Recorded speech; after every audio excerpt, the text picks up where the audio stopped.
Oh, shoot. Go ahead. I It's was just going to say, recording. I'll just chop this off. oh, it doesn't matter. Yeah, yeah. I was just going to say the insurance syndicate is amazing, though. I love Let's that. go, That's how I met. baby. Let's That's how I met go. people like you, man. Like Joe, like Tony. Freaking amazing. Yes, Love you sir. guys. Boom. What is going on, guys? Welcome back to another episode with Johnny Nitafan. I'm your host, and today I'm super excited to have a guy that I've looked up to a lot, but also been able to do some cool stuff together, being able to be syndicate hosts, which is really cool, which I'm super grateful for. Being able to do that by the time this airs, I'm not going to be a host anymore for Friday Fuel, so bittersweet. It's good because I get to focus on my business and what I'm doing, but super grateful for the opportunity. So shout out to Tony, Merwin, and Joe Campert for what they're doing, disrupting the industry. Super grateful for them and the opportunity they provided. But it's cool because Luke and we've run into each other a few times. But guys, this guy is a dog at being a business owner, marketing, referrals. We're going to be talking a lot about that stuff today. But first of all, I wanted to welcome you to the show, man. Thanks for coming on here. Johnny, it is great to be here, man. I appreciate you, appreciate your energy and the opportunity. Dude, I'm surprised I was able to get you on here, bro.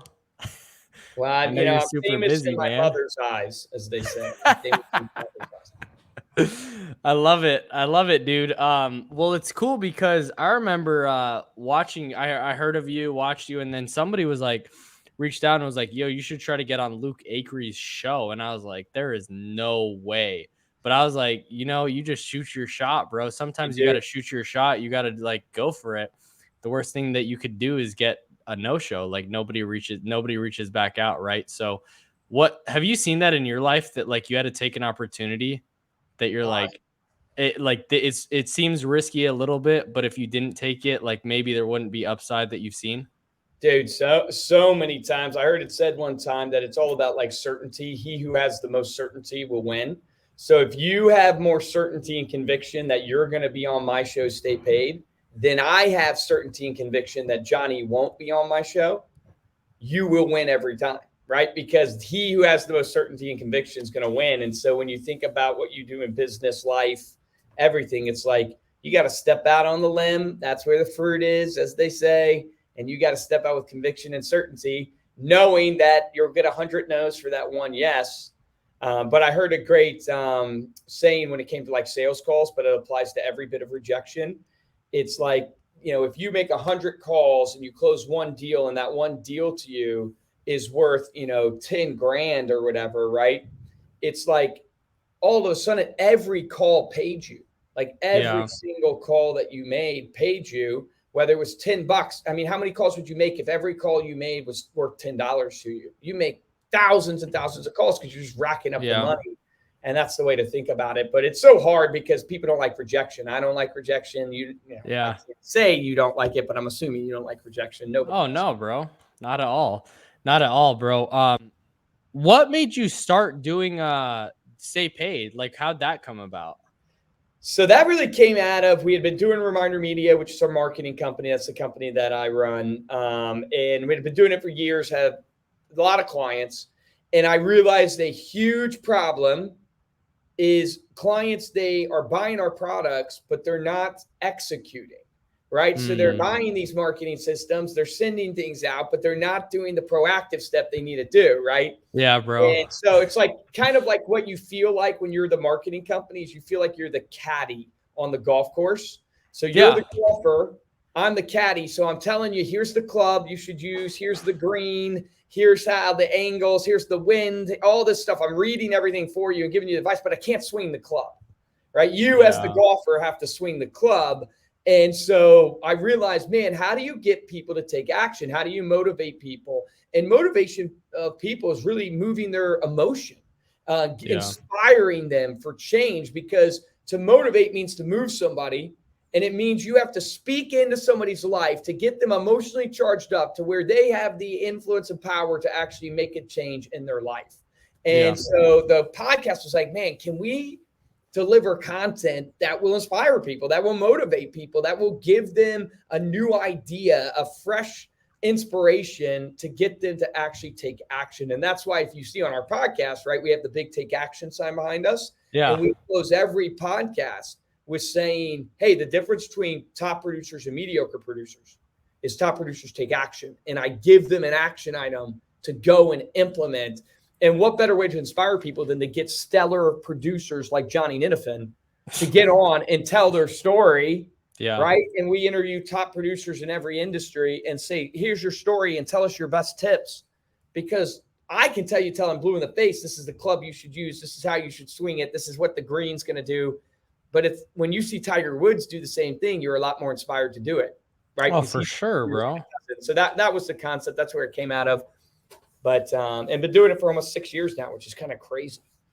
You've been doing the show for 6 years? Yeah, 6 years. We've done almost 500 episodes at this point. Yeah. What are some things that you've learned from that? From the guests specifically about marketing or about running a podcast? No, like running a podcast. Well, don't give up when nobody listens. Yeah. So we did it for the first 3 years. I mean, nobody listened. And I was running out of people to interview. I interviewed my own insurance agent that sold me property casualty for my company. I mean, that's how I love Keith, my guy, right? But I mean, that's how desperate I was. So Keith, if you listen to this, sorry, man, but that's how desperate I was. We were doing it Mondays and Thursdays for 3 years. Nobody's listening. I always tell people, look, I come from a family of 8 kids. Yeah. And none of my siblings even listen, right? And you have to be willing to do something like that if you believe in it for that long. And it started taking off at that point. Now we often or always usually sitting in the top 50 of marketing podcasts on Apple, and frequently in the top 30, top 20. And it just started to snowball. And I think it snowballed from the consistency. I think it was just, I mean, if you go back and listen to our first episodes, man, I was god awful, dude.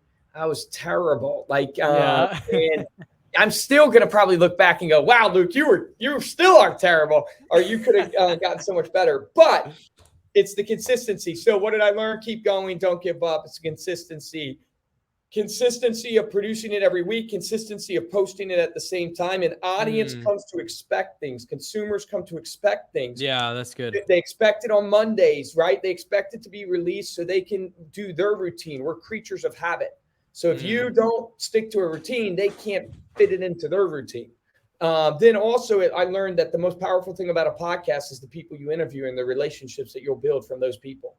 Like the best it's huge, right? Yeah, the best thing about a podcast is this, brother. It's like you and I's relationship. And I love the audience and who's ever going to listen to this. I love you guys. But man, it's so much even better that I get to talk to Johnny for 45 minutes or 30 minutes or whatever on not about sales, just about life. I'm not trying to sell you anything. I'm just getting to know you. You're getting to know me. And I've built so many relationships. I mean, how did I end up on the 8% stage was truly from the Stay Paid podcast, from literally building relationships, interviewing Cody Askins, that transcending to us sponsoring some of the stuff he was doing. And ultimately over the last 3 years, we've been a part of 8%. And then this year I spoke. Right. And so it's like that's all crazy. From the podcast. And so that was huge there. And then also quality. Don't worry about the quality as much. I hate to say it that way. Worry about like the quality of you should have good audio. You should have good video. You should have good clips. But I wouldn't overthink it. Like we've changed so many times, and has it helped? Probably. But it's like you're always going to question yourself. Yeah. Even today, Josh and I are saying to ourselves, is the podcast losing its flair? Like, you know, we're not getting new listeners. Do we need to change it up? Are we not edgy enough? Are we not? Yeah, you're always going to think that. And so you should evolve and you should try to get better. But don't overthink it. Yeah, man. That's cool. I stumbled upon your podcast because of Nate offer his, and I didn't know who you were at the time, but then somebody was like, dude, you should get on Luke Acree. I'm like, dude, who is this guy? So then I'm like, oh, this looks familiar. And then I realized that was really cool. Where was the change, like really when things started growing? Was there like somebody that you interviewed that like more people found it, or like how'd that start growing? Yeah. So eventually through connections, we interviewed a guy named Andy Dane Carter. He was one of our first bigger guest. Let me look him up on Instagram to see. I forget what he had at the time, but like Andy Dane Carter, which I love, he's a client of ours. He has 511,000 followers on Instagram, and he has Yeah. a pretty decent YouTube channel and following. And he reshared our podcast through his YouTube channel. Oh, So like wow. that was a big breakthrough for us that I think got us some credibility. And then to tie this all back to what you said about shooting your shot, you don't have better guests because you don't believe you deserve the better guest.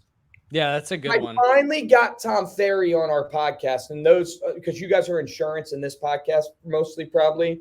Like Tom Ferry's the number one coach in real estate, and it was like a goal of Oh, mine and dream to get Tom Ferry on our podcast.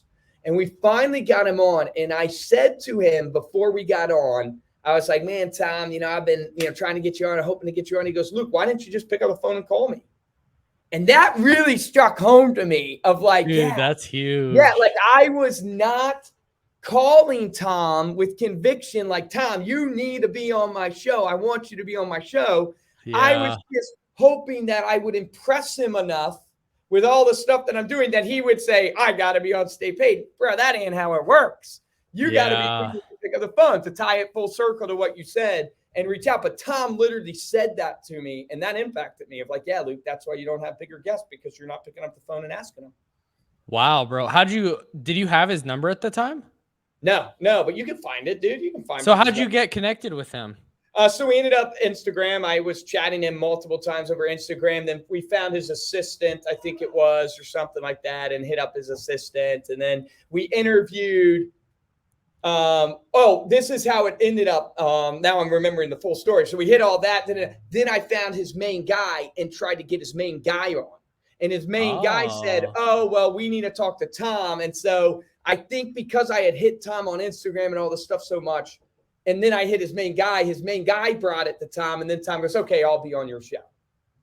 Right. So that's what full circle. So I tried to do the same for Grant Cardone. Still haven't been able to get Grant Cardone on. I got Jarrett Grant, his president, who runs Oh, all those wow. companies and stuff. That's a great interview if you want to go listen to that one. Jarrett's a beast. But still haven't gotten Grant on because Who's the biggest guest you've had on? that's a great question. I don't know who the Tom would be up there. Jarrett would be up there. I'm trying to think of if there's bigger names. We had the Kristen Jordan. She stars on Millionaires New York or whatever, the real estate show. I forget what it's called, $1 Million Listing New York or something like that. Yeah. Is what it's called on HGTV. We've had her on the show. So That's my cool, dream man. guests are Tony Robbins. I love Ed Milet. Those would be awesome. I would Bro, love that. they're dogs, bro, for sure. And the reason I ask these questions is because one thing I've realized is I love podcasting. What you said, bro, like it's a very unique thing because it's not mine isn't getting a ton like of engagement and a lot of people listening, but it has brought a ton of agents that reach out that say, hey, I watched this interview, I listened to this. And it's just curiosity, like, hey, how are you able to do this as a top producer? It's helping other people. But I've really grown to enjoy it because you do grow a relationship that it's like, we're talking, we're hanging out, but we're also able to like, I don't know, like there's also value that's weaved into Yeah, you it. can talk business without selling each other. It's Yeah. amazing. It's so cool, man. It's like you can talk business with other people Yeah. without the threat of you're selling them something. Even though everybody's selling, you're always selling. You're selling yourself. You're selling what you do. Yeah. But it's awesome. I love podcasting. I think it's great. Yeah, man. That's really cool. And to really see where it's gone. I'm curious, how did Reminder Media even get started? Yeah, it's a great question. So the story goes, so back in college, I actually went to college for computer science. So I was a software engineer. Yeah. So in college, so the long story is I grew up homeschooled. Music was my first love. I was in a Were you that band. awkward kid, or you like? Were you Probably, able man. to? I'm still that awkward kid, But I was homeschooled all the way to college, was in a band with my brothers from age 13 to 19. We played shows all up and down the East Coast. My dad's a pastor, so we were playing churches, like festivals, church camps, coffee houses, stuff like that. Love broke up the band. My brother, the drummer, got married. I went to community college. In community college, did a certificate in computers. Realized, hey, I like computers, but there's a huge opportunity here. Yeah. So I went on to a 4-year university to get my degree in software engineering. Started a company called Nextmark Design, which was a web design company. And that my brother Dan, who's our marketing director now, he basically is an incredible marketer and designer. So him and I were selling church websites, that type of stuff. Steve, who had started Reminder Media, he's my uncle. He started about 18 years ago. He was in the print space.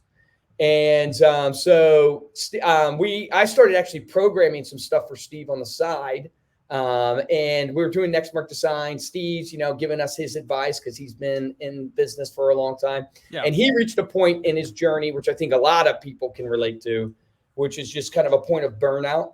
And I don't know what I want to do. I don't know the next phase. And convinced us, he's an incredible salesman too, if you ever get to meet him, but convinced us, Dan and I, to join forces with him. So about 12 years, almost 13 years ago now, Dan, Steve and I, we all joined up forces. It's been an incredible ride. God's blessed us, man. We've gone from like 30 employees to 300 and something. It's been unbelievable. A lot of pain along the way, a lot of lessons along the way, but it's been really, really awesome. Yeah, man, that's really cool. I want to sit in what you were saying earlier. You were saying a lot of people can get to a place of burnout. How have you been able to kind of avoid that or been able to kind of like maneuver that space? So I'm a big believer that you are made up of body, mind, and spirit. Some people add soul, and I understand why, but I just think about it from a body, mind, and spirit standpoint. Yeah. And every time I am in a rut in my life, every time I reach a point of lack of inspiration, I can look at how my habits are in my body, in my mind, and in my spirit and see gaping holes. So I can see it. I'm not eating healthy. I'm not going to the gym. I'm not sleeping, right? So that body aspect is really playing in. I don't feel good about myself, right? Yeah. Type idea. I haven't spent time outdoors. I haven't taken care of me physically. So it plays in more than you know. Your physical and physiology affects your psychology immensely. So then I look at my mind and I look at, okay, what are you feeding your mind, right? Your mind's a bank account, and everything you put into your mind, you're depositing.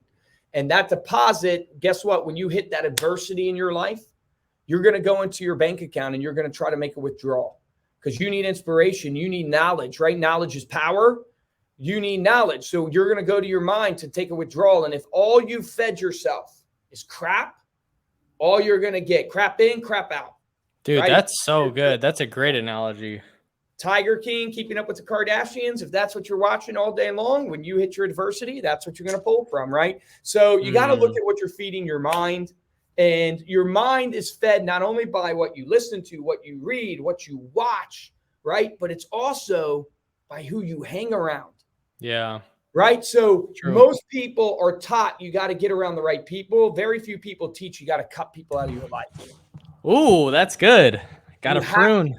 Got to prune the tree, baby. People out of your life that are not pushing you forward. It doesn't mean you have to be rude to them. Doesn't mean you don't love them. It just means, hey, I'm not going to hang around you. I'm not going to let you set the temperature of my life because you go to the temperature of your surrounding. We all know it. Yeah. We've all heard the analogy before. And so you got to look at how you're feeding your mind, and the people that you let in your life feed your mind even more than the books sometimes and the TV shows you watch. The people that you're around. And this is why it's so important if you're married, if you have a significant other, like you got to get on the same page, man. My dad's a pastor and he's done marriage counseling for years and years and years. And one of the best pieces of advice he gave me was what he calls the triangle. And he basically, if you think of a triangle, right, you have 2 points at the bottom and 1 point at the top. Good. Right. And as you move towards a similar goal, which is the point at the top, you move closer together up the triangle.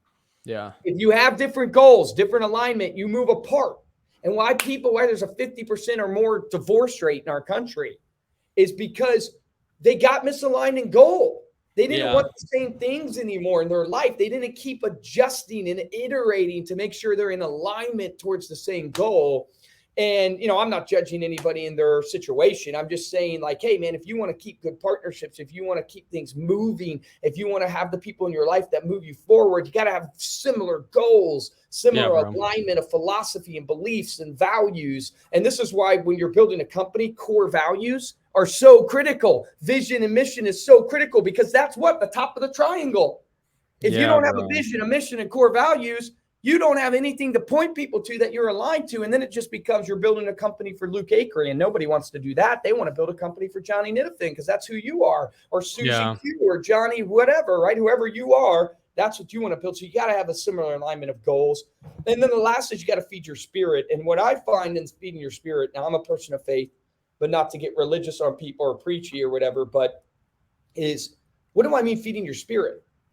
Life, it has to be more than about you. You ever heard the saying, it's better to give than receive? Yep. Right? It's like life has to be more than about you. It has to be more than about material things. Why do I say this with such conviction? I don't 100% know. This is just my journey is all I'm sharing. But what I would share with you is, why do the Justin Biebers make it to the top and fall apart? The Miley Cyruses make it to the top and fall apart.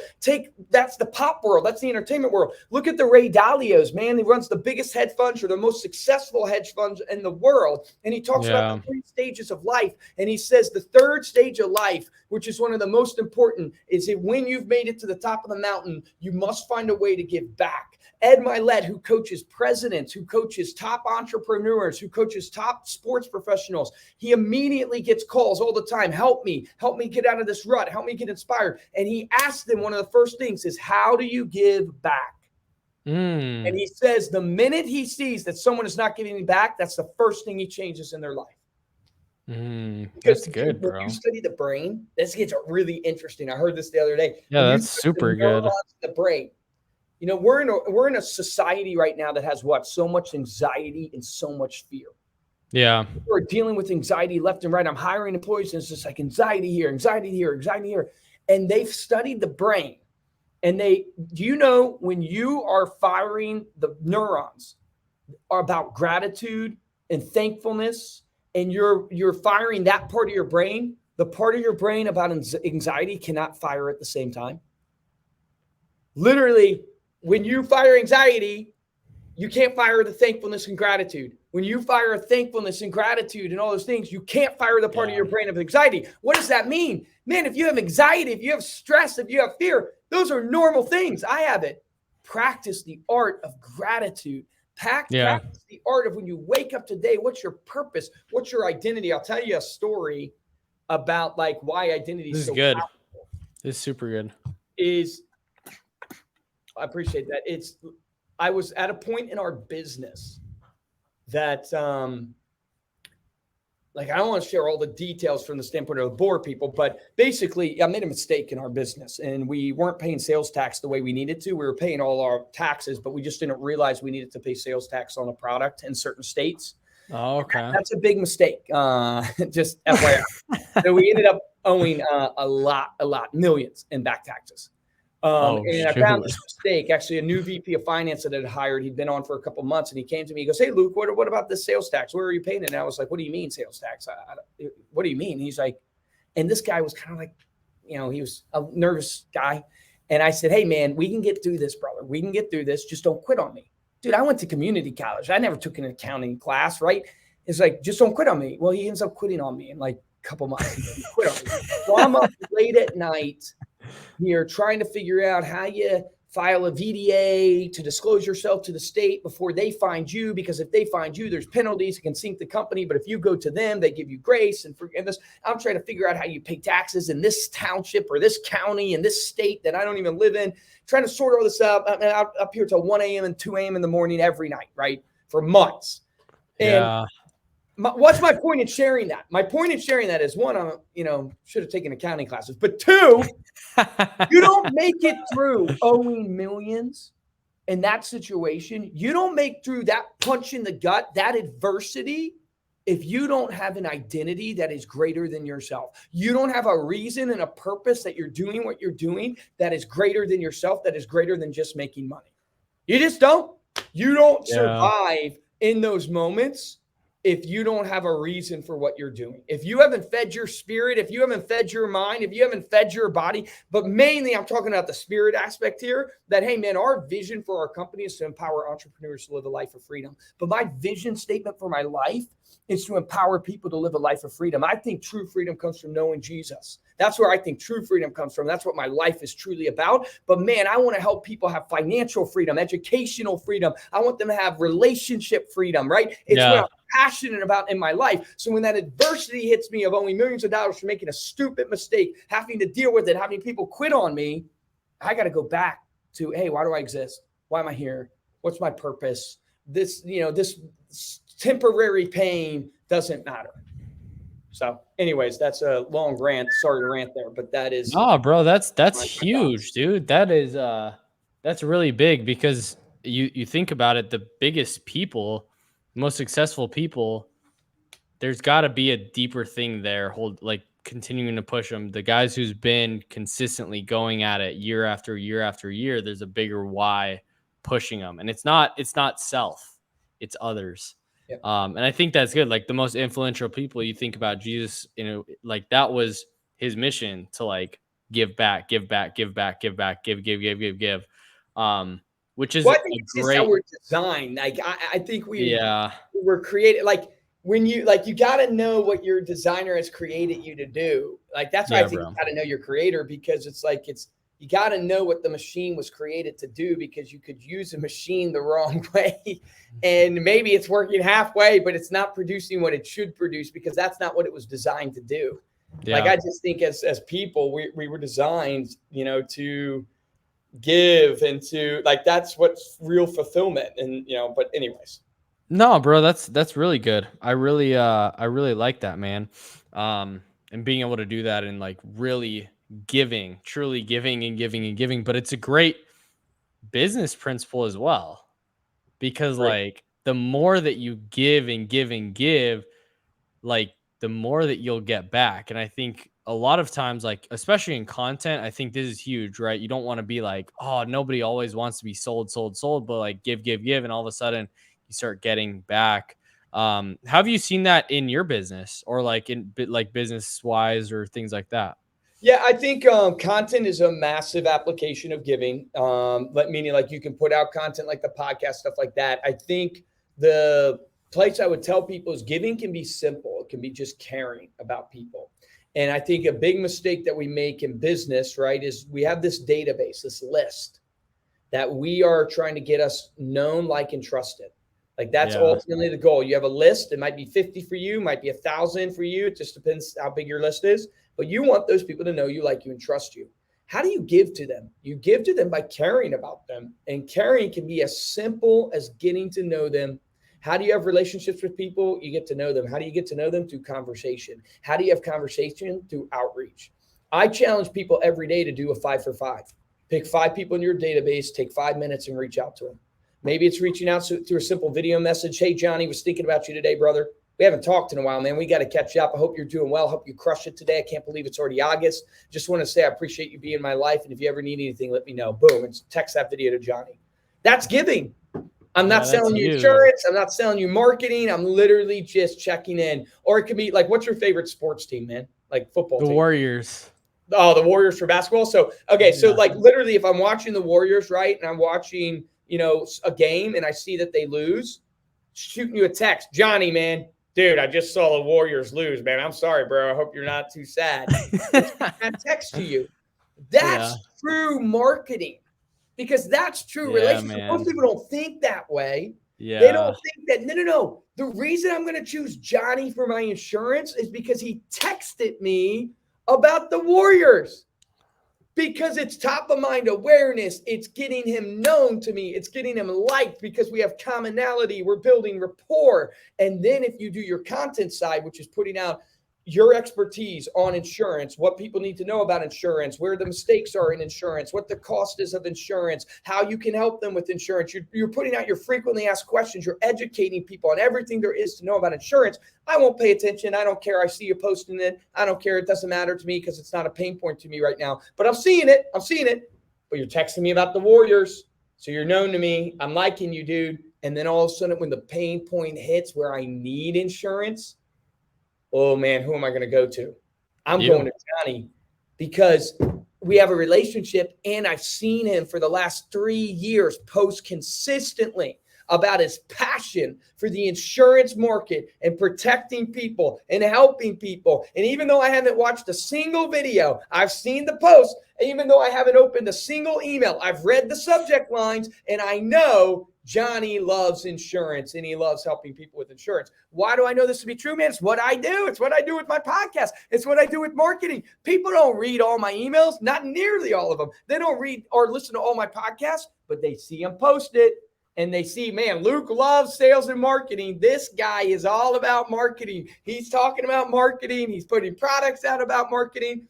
But if I go the extra mile and connect with you, now it's like, yeah, I definitely want to talk to Luke about marketing because I actually like Luke. I know Luke. I know who he is. He has, a daughter, Evelyn, a son, William. He has a wife, Megan. He's involved in his church. He likes the Washington Commanders. Don't judge me for that one. But, you get to know me and now you have rapport and commonality with me. And this is why business is because of that. Yeah, that's good, bro. And I think that's where people really, I think that leads to a lot of referrals, I'm assuming. Yes. Like that piece, because that is the only way to get referrals. Don't make the mistake though, that you can't just get liked. You can't just talk about the Warriors and you can't just do insurance content. That's the problem is we get very siloed and we do just one of them. You need all of them. You want to generate referrals?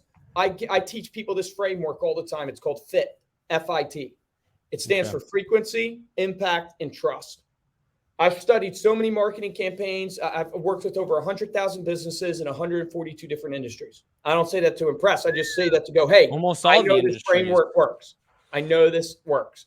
Yeah, pretty much all the industries. Yeah, correct. You have to have frequency in your touch points to your database. Frequency. What's that look like? How much? Exactly. I ask people all the time, how many touch points? What's the magic formula? And I tell people, here's the magic formula. It's more. It's more. It's more than you're doing today. I promise you. I have a client, Brian Harris, man, top 1% in the world, financial services, pulling 6 million plus, probably more at this point out of his business, right? He does 275 touch points a year. 275 touch points per person in his database a year. What does that look like? What are some ways that he's able to hit that? That's crazy. Dude, that's why I love you, Johnny, man. You're taking it down the road. So here's the key. Brian Harris doesn't do 275 emails.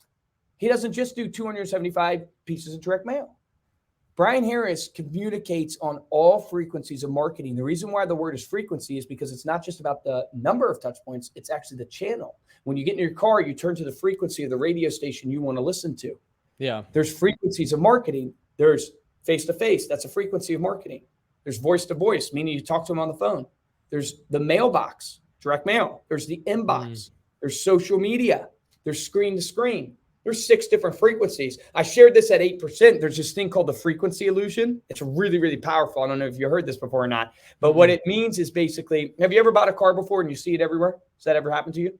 Yeah, I mean, I'm wanting to buy a Tesla Model X, and so so you're seeing Tesla Model X's everywhere. Everywhere, right? Bro. I literally I'm walking. Bailey and I are on a date this Saturday, and I've really been believing for it, praying for it, ready, the time, it's gonna come soon. You're visualizing it. I love it. Oh, bro, yeah, and there's a lot of binaurals, the binaural beats and theta, dude. That's gold. But we're walking. And we were walking by the Tesla store in the mall, and I look over and I was like, that's the exact one that I've been wanting. And it's white with the silver and stuff. And so anyways, to your point. So you start seeing it, right? You're seeing all the cars. Yeah. Here's why. Because your brain is processing 70,000 to 100,000 inputs, if not more, every day. You can't literally function thinking about all those inputs.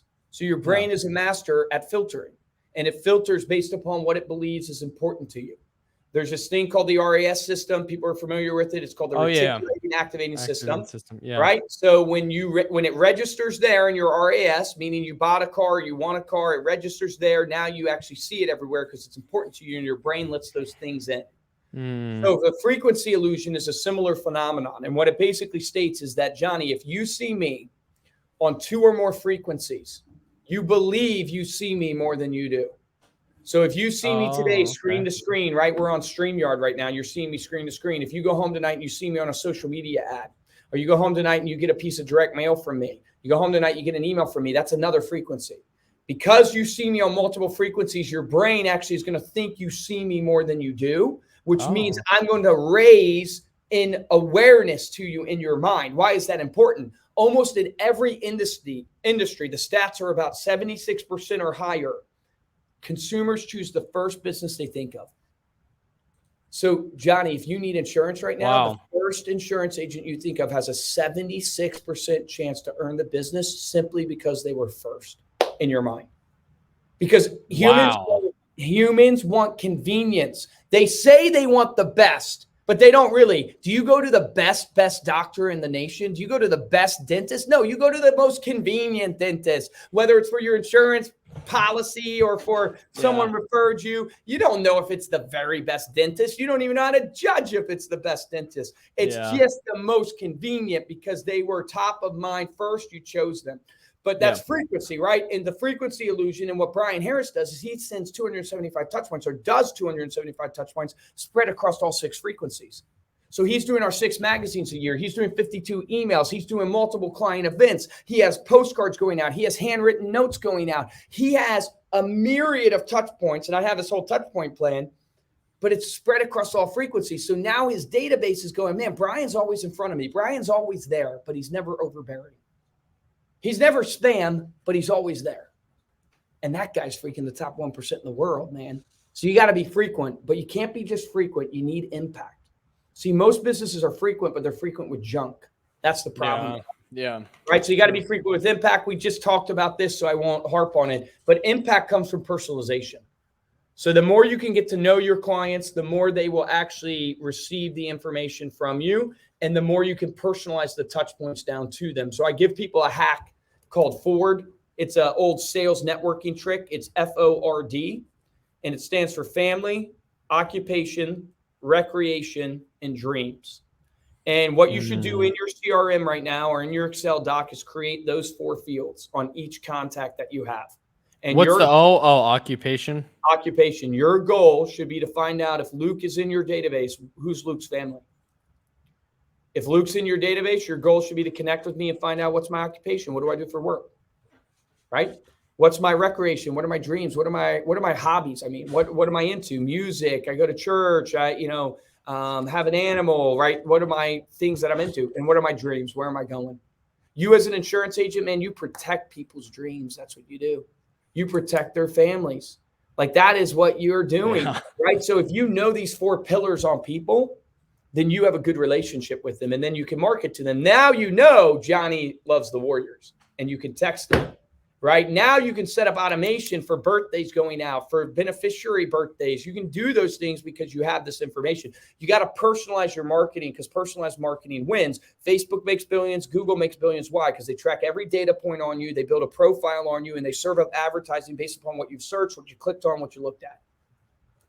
Right? They've personalized the touch point that's going in front of you. And then you can't just have impact, because if you have frequency with impact, you become best friends. But they don't buy from you. I have a lot of best friends that I would never trust with my insurance, right?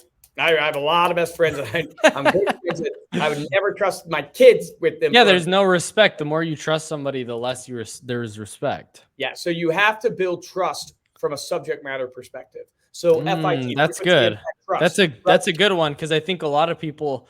I think for me, like, trust is like, oh, they're my friend, right? They're whatever, but it's like it's trust from a subject matter perspective. Subject matter expert. I like that. That's good. That's good. It's called the SME, subject matter expert. You need to be the SME of insurance. I need to be the SME of marketing. What does that mean? When Johnny thinks marketing, he goes, who's a subject matter expert when it comes to marketing? Oh, Luke. right? You got to get people to see you as the expert. How do you do this? There's a myriad of ways. I give people 3 simple ways to do it in marketing. One is do your accolades. People will respect you and your ability on a subject matter by your accolades. So me sharing with you that I've worked with over 100,000 clients in 142 different industries, what is that? It's an accolade that garners respect for my subject matter. How do right? you go about like sharing those accolades without coming across cocky? Yeah, it's a great question, right? So I'll give you one creative way, right? So at the end of every year, I have a lot of real estate clients. What I do for them is they send out like a thank you mailer, and they do this on the back cover of their magazine. You could do this as insurance just as much as real estate, but they go, I just want to do a big thank you for the 200 families I was able to help this year and the 500 other people. So they do a big thank you message, basically boasting of what they were able to accomplish, but it's disguised in a thank you message. So that's one way you can showcase your accolades. Other ways you can showcase your accolades is like if you go, and let's see if I even have it up on my site. We used to, or like if you go to remindermedia.com/ Luke, I believe is what it is. I'm typing it in, but we'll see. If you go to remindermedia.com/ Luke or whatever, and you look at like that page, you'll see logos of like Inc. 5000, logos of like Philly Top 100. Like I'm the top 100 company in Philly. I've been on the Inc. 5000 list. Oh yeah, I see it. These are accolades. So you can showcase, like my brother is a real estate agent. He just entered in to be top realtor, like best realtor in Lynchburg, Virginia. And people are voting for him. If he wins that, use that logo. Other accolades that you don't appreciate as much that you should appreciate is how many years you've been in business, how many clients you serve. You can put that in your marketing. Yep, have served, serving clients for over 10 years, right? These are accolades that build trust to people because they go, yeah, they haven't done it in their mom's basement. But just like you said, you got to do it. These are humble brags. You're putting it in your marketing. You're showcasing it to people. But it's not the only thing. People care what you say. They care more what your clients say. So if Brian Harris got on today and said, hey, guys, I just want you to know, I'm top 1% in the world, and it's because of my touchpoint plan, and Luke Acree and Reminder Media are a huge part of my touchpoint plan and the reason for my success. Be a lot more powerful than me bragging about my accolades because of his testimony. Yeah. Why do we believe things? We believe things because of the testimony that's come before us. Right. So we get into planes and believe that these hunks of metal are going to take us from point A to point B because we watch 10 out of 10 planes take off and make it to destination. If 9 out of 10 planes crash, nobody be getting in a plane. The testimony that has gone before convinces you to take action and go. Right. So you need this in your business. If I Google Johnny Nittifin Insurance or whatever the company name is, brother, and I look up your Google business profile, am I going to see a bunch of reviews? Am I going to see a bunch of testimonials? If not, that's an action item for you. You need to get those reviews, those testimonials. How do you do that? Here's a hack for you. Throw a client event. So my brother, right, he didn't have a Google business profile. I'm like, dude, we got to get you a Google business profile and get you reviews. So we threw this event where it was around Thanksgiving. We gave out, invited all his sphere to come to his office and get a free pie. And when they came to his office to get the free pie, he had his laptop there. He had a phone ready and all this stuff. And he asked them to review him on Google. And then he asked them to shoot a video message for him. He got 69 5-star reviews from his friends and family and past clients just in one day. Wow. Right? So throw a client and get those reviews. Use them in your marketing. And then the third way to build trust that I think is the one we've already talked about, but most important is educational content. Consistently putting out educational content on your subject matter makes people think of you. Oh, yeah. Yeah, I've seen that. That's one thing that I've really gone deep into. I've known that part and I've seen that part because the more that you're on top of mind, like they're just like, dude, I feel like I see this dude everywhere. And it's like, I'm not, but yes, that's the goal. Take right? your, like if you have a little money to spend, brother, take your educational piece that you do and put like $5 behind it, $15 behind it, and boost it to your 15-mile radius that you work in on Facebook. And you'll get thousands of views, and they'll see your educational content.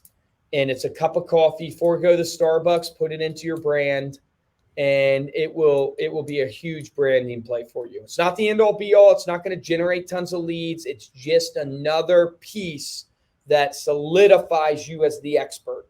Yeah. So for me, like I don't have a big a big local presence, right? Because Yep. pretty much and I appreciate you, Brian, for sharing that. That means a lot. So pretty much it's all over the country, right? Like it's Yeah. all over. It's not just here. So like, what would you recommend for that? Like just everywhere? Like, would you target certain places or certain things, or what would you do for that? Because I'm not local. Yeah. So if I'm you, I don't know how big your database is, but I would create probably a custom audience. Well, more for insurance agents or Oh, like. so you're targeting insurance agents like to recruit them? Yeah. So I You can target insurance agents on Facebook. Like you can create audiences to go after insurance agents. I know this because I market to insurance agents. So we are producing leads for our marketing products, but you could do the same for yours. Yeah. Right. So you could take this podcast, boost it up, call 3 greatest tips for insurance agents to get referrals. Right. And then boost this podcast to that audience of insurance agents all around the country, or at least the states you want to actually go after, or whatever it is. Boost this, like if this run is like this as an ad, right? Take this video, clip it up, write some copy to it, put a headline on it, put captions on it, and then create the audience in Facebook's ad manager. I don't know if you're familiar with Facebook's ads manager or not, but create the audience and then put some money behind it and run an ad with that content. To what? Pretty much a link to like this whole thing for YouTube? Well, it's just branding. Remember, you could have them if you want to. You could have it be a call to action where they can learn more about the podcast, right? And click out to the podcast page, because that'd be the most natural for a piece of content like this. But ultimately, what are they really going to click on? They're going to click on your Facebook page. So the account you're running it from is the most important. They're going to hit that page, if that makes sense. Like they're going to see your content and go, man, I like this guy's content. And they're going to click to your page for more of that content. Gotcha. Right. And then you get them into your ecosystem. So just like you found out about me through Nate Hoffert, right? You're coming in because we interviewed Nate. You were in his ecosystem, not mine, but you got into mine ecosystem because you liked the content that Nate did on my show.